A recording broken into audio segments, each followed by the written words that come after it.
अस्सलामुअलैकुम। This is Mohammad Khalil Rahman, your English tutor. हमने पहले प्रीपोजिशन हाफ एफ में से एक से लेकर 20 तक किए थे, सोल्व विथ लॉजिक। आज हम 21 से लेकर 40 तक करेंगे। याद रखें, जो भी मैं आपको प्रीपोजिशन सोल्व करवा रहा हूँ, यहाँ तो लिखे हुए हैं हाफ फाइव पर, लेकिन मैं वो प्रीपोजिशन आपको मज़ीद डिस्क्राइब करके, एक्सप्लेन करके, उनके लॉजिक के साथ बता रहा हूँ। तो काइंडली जब भी आप ये वीडियो सुने प्रीपोजिशन समझने के लिए, तो अपने साथ एक नोटबुक उठा के रख लें और जो जो मैं अहम बातें बताता जाऊँ उस प्रीपोजिशन के मुतालिक तो वो लिखते जाइए। पहला हमारा जो प्रीपोजिशन है वो है the woman was dash in black. अब जब भी हमें पहने हुए कपड़ों का तस्करा करना हो तो हम प्रीपोजिशन इन का इस्तेमाल करते हैं। जैसे यहाँ पे कोई किसी वुमन के बारे में बता रहा है कि उसे ब्लैक कपड़े पहने हुए थे, तो उन्होंने कहा कि the woman was dash in black, the woman was in black. जैसे सरकाजिम was dressed in white colour, सरकाजिम को वाइट कलर की ड्रेस पहनी हुई थी। The manager aims dash please his clients. Aim जो वर्ड है, इसके साथ मुख्तलिफ मकामात पर मुख्तलिफ प्रीपोजिशंस लगते हैं। एक छोटी सी ट्रिक है, मैं आपको बता देता हूँ, सिर्फ वो याद कर लीजिएगा। अगर वर्ड एम किसी वर्ब से पहले आए तो उसके साथ हम प्रीपोजिशन टू लगाते हैं। जैसे कि यहाँ पर please as a verb use हुआ है, इसीलिए हम इसके साथ प्रीपोजिशन टू इस्तेमाल करेंगे। The manager aims to please his clients. अगरचे एम के बाद नाउन या जेरंड आए तो हम उस केस में एम के साथ प्रीपोजिशन एट इस्तेमाल करेंगे। At for example, he aimed at the target, या ऐसा कुछ भी दूसरा जुमला आप लिख सकते हैं। उसके बाद है the man was cured dash his illness. Cure means सेहत याब होना। क्योर जो लफ्ज़ है, अगर ये वर्ब के तौर पर इस्तेमाल हो तो इसके साथ प्रीपोजिशन ऑफ लगता है, लेकिन अगर ये नाउन के तौर पर इस्तेमाल हो तो इसके साथ हम प्रीपोजिशन फॉर इस्तेमाल करेंगे। ठीक है, यहाँ पे हम लगाएंगे the man was cured of his illness. Cured as a verb इस्तेमाल हुआ है, फेल की दूसरी फॉर्म। अब हमारा जो है question number 24, MCQs number 24। The jar was full dash oil. अब यहाँ पे फुल जो है वो फुल के साथ हम प्रीपोजिशन सुइटेबल ऑफ लगाएंगे, O F, of.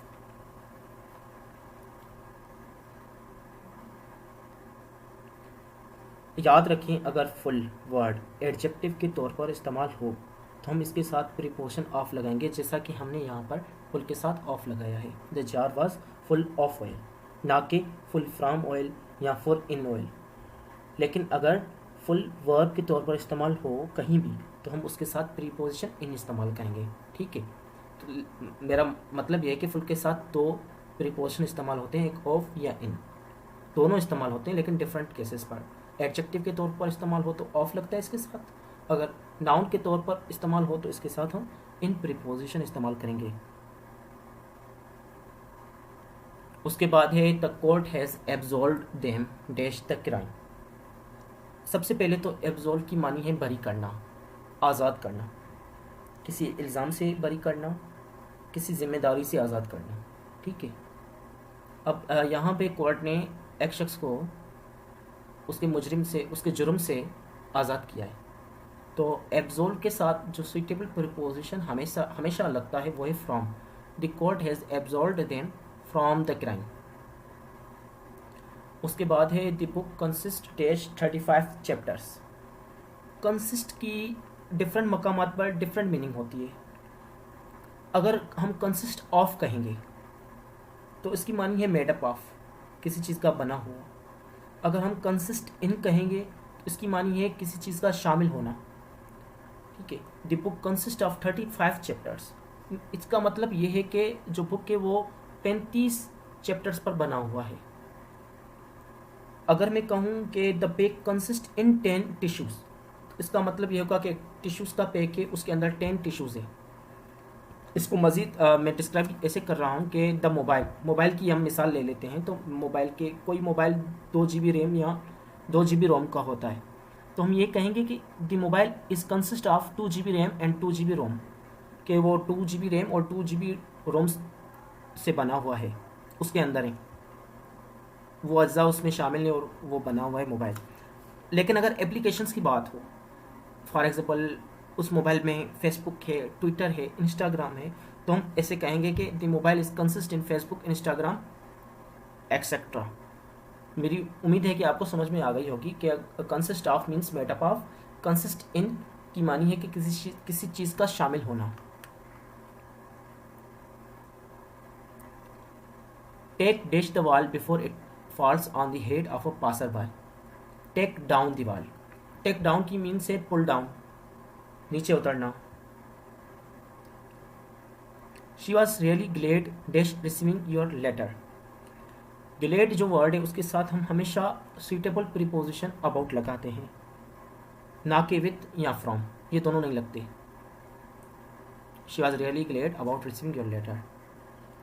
She thinks we should apologise dash miss Zainab.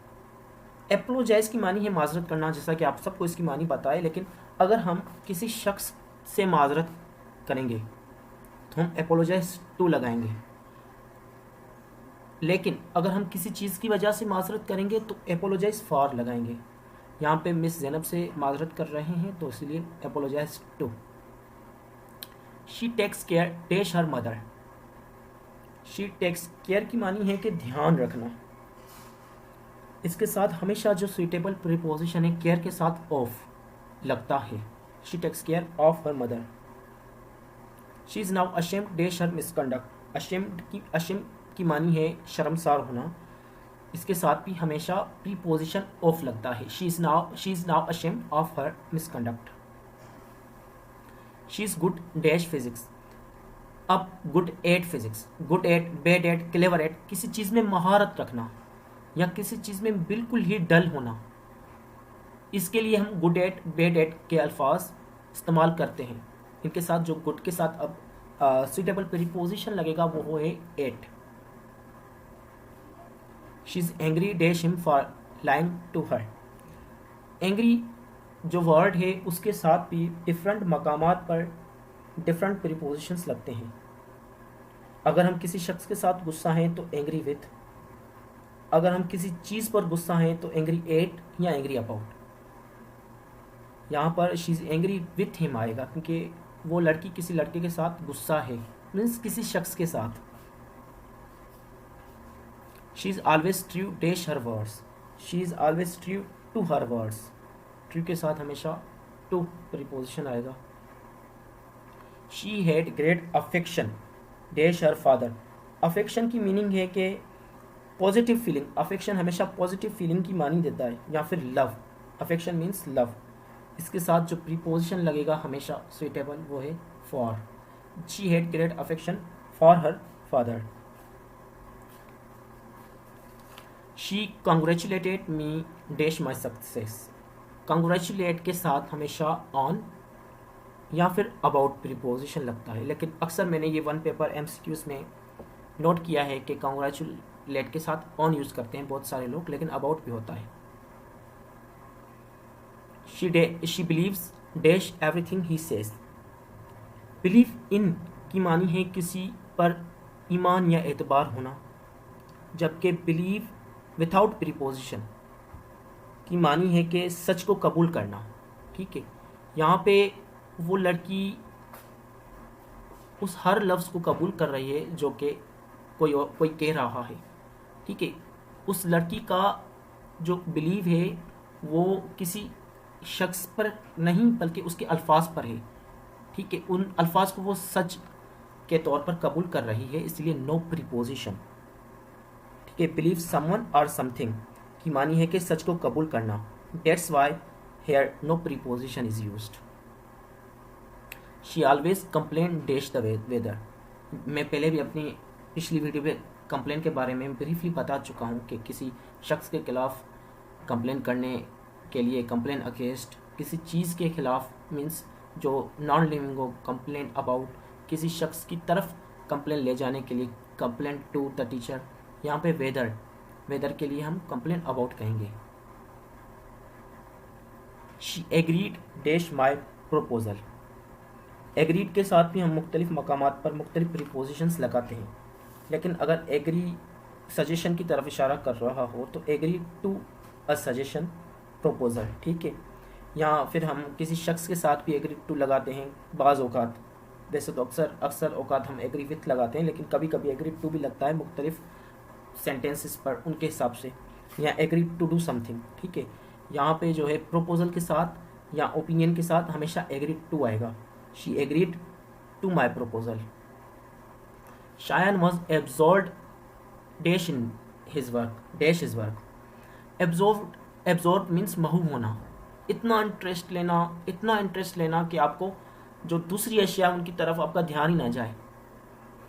तो एब्जॉर्ब के साथ हमेशा हम इनका प्रीपोजिशन यूज़ करते हैं। यही थे हमारे आज के जो प्रीपोजिशन।